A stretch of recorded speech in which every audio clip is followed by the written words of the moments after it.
Hey everyone, this is Athletes and Antiquities. In today's video, we're going to talk about the idea of junk slabs and if they actually exist in our hobby.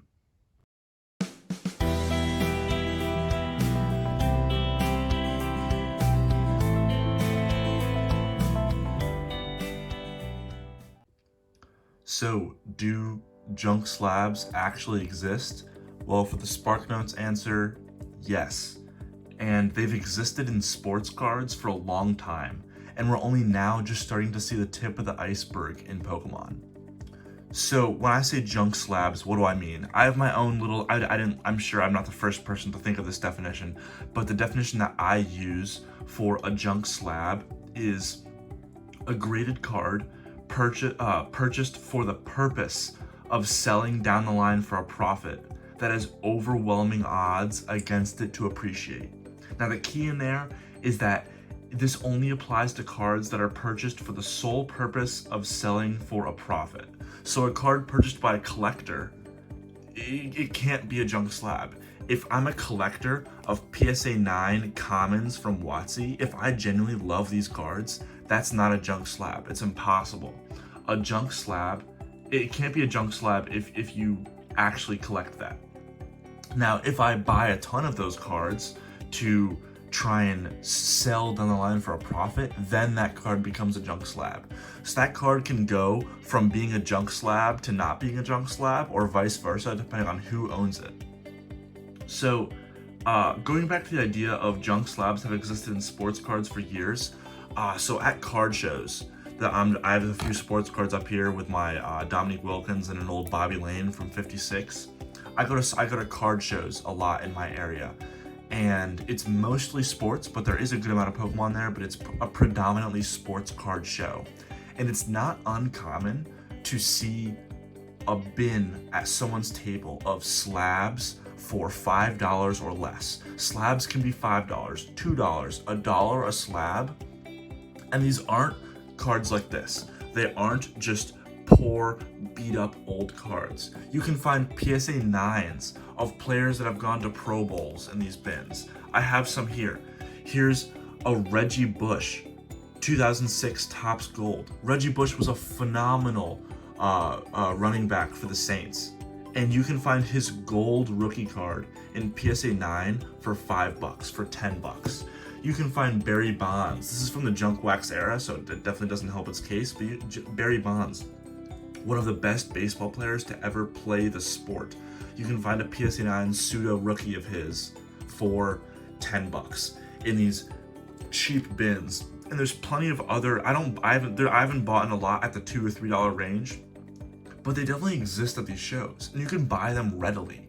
And we haven't seen that in Pokemon yet, because there's this never punished kind of mentality of like, people will buy any slab for like above the cost of grading, which is crazy. And I think people are just starting to realize that some cards just aren't worth the cost of grading. So I think we'll finally get into that junk slab territory.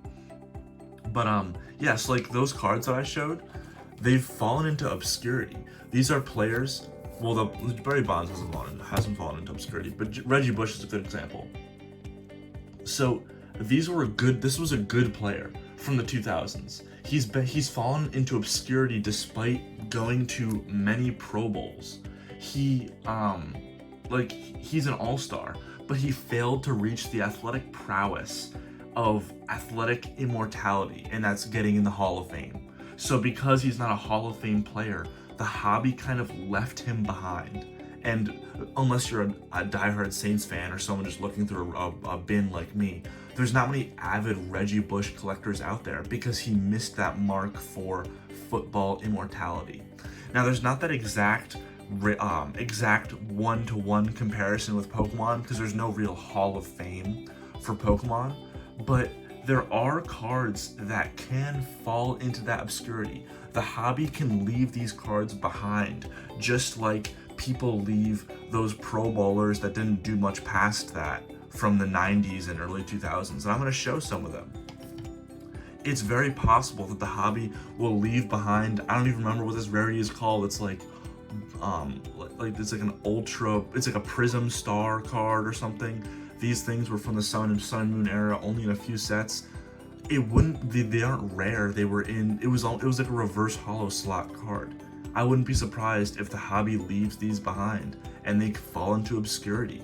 I wouldn't be surprised if flat V's fall into obscurity. If you buy PSA 8 flat V's and you love them, that those aren't junk slabs, but if you're buying PSA 8 of flat V's like with the intention to sell for a profit in a few years, you might have a bad time. And this is a beautiful flat V. This is one of the, I don't really collect a lot of the normal flat V's, but this was just such a beautiful card I had to pick it up. But these cards could fall into obscurity. Amazing rares. I collect amazing rares. As much as I love amazing rares, they're not rare like the title suggests, and those could very well fall into obscurity for cards like this.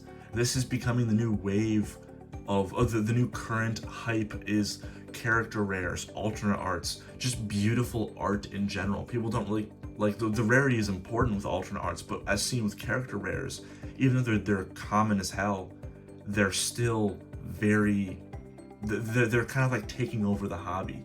So because of this new popularity of these character rares, like come on, look at this Hoot, like just very zen with his master on top of this mountain. It's an amazing art. This kind of thing could cause these kind of cards to fall into obscurity, and that's okay. If you're a collector of them, that shouldn't affect if you like them or not. That shouldn't affect you buying them. But if you're buying up all these amazing rare PSA 9s with the intent of selling down the line, it just might not happen, because when a hobby is young, everything can be appreciated. There's collectors for everything. There's always a demand for everything.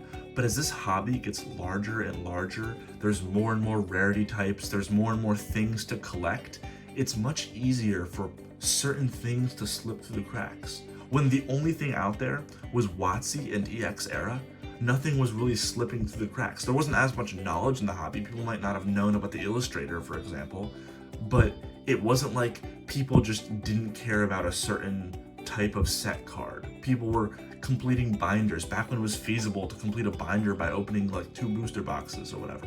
Like you couldn't really leave much behind because there wasn't much there. But as the road behind us in this hobby gets larger and larger, and we're still looking at the present and looking forward, it's very easy for those past cards to fall behind. So I thought this just might be an interesting video to talk about that kind of stuff, because I see it a lot in sports cards, and people that are in sports cards and Pokemon, they kind of understand this. But if you're only in Pokemon, it might be hard to even fathom $2 slabs. This slab, I don't remember the exact price I paid for it. I mean, obviously it's a PSA 1, so it might not be very hard for you to imagine. I think I paid like $2, $3 for this. That Reggie Bush I showed you was less than 10, and that's for what would be a very good, he's a very good player. He just wasn't a Hall of Famer. It'd be like buying a second tier, like species hollow. I'm trying to think of what that could be. Like, it wouldn't be like a Charizard or an Umbreon or something, but it could be like that second tier of popular card that could just not catch on. And now certain things, like if something has very low supply out there, it's harder for it to become a junk slab because it can't be saturated like this. It'd be pretty hard for this to become a junk slab. It's a very specific card from a very short release in a PSA 10. That'd be something that is much harder to become a junk slab. But a lot of things, they're not immune to it. This Charmander is not immune to becoming a $5 slab. That's very possible. And I think as more and more as the hobby expands and more card types start to slip through the cracks, I wouldn't be surprised to start seeing Pokemon $5 PSA 9s and PSA 10s bins. Like, could baby shinies be worth $5 in a PSA 10, $10 in a PSA 10? It's possible. It's very possible for these cards to be worth less than the cost of grading. And for a lot of sports cards, this has been a thing for a while. There are junk wax era Hall of Fame rookie cards that you can't grade for a profit because that card, like a card from 1990 Fleer, I think Sean Kemp, if I remember, I'll put it on screen. Sean Kemp from 1990 Fleer, that's his rookie card. It's very hard to get a 10 because it's a junk wax art card, so the average thing you'll get is a 9, and you can't make money off that, even though it's a Hall of Fame rookie. So things like that, you just gotta realize, like, this exists in other hobbies, and it can very well enter ours. So let me know what you think about that. Do you think junk slabs are a thing of the future? Or how long do you think it'll take us to get there, where a few dollars a slab for PSA 10s can be a normal thing for what used to be a chase card? I'd love to hear your thoughts about things, and yeah, thanks. Bye.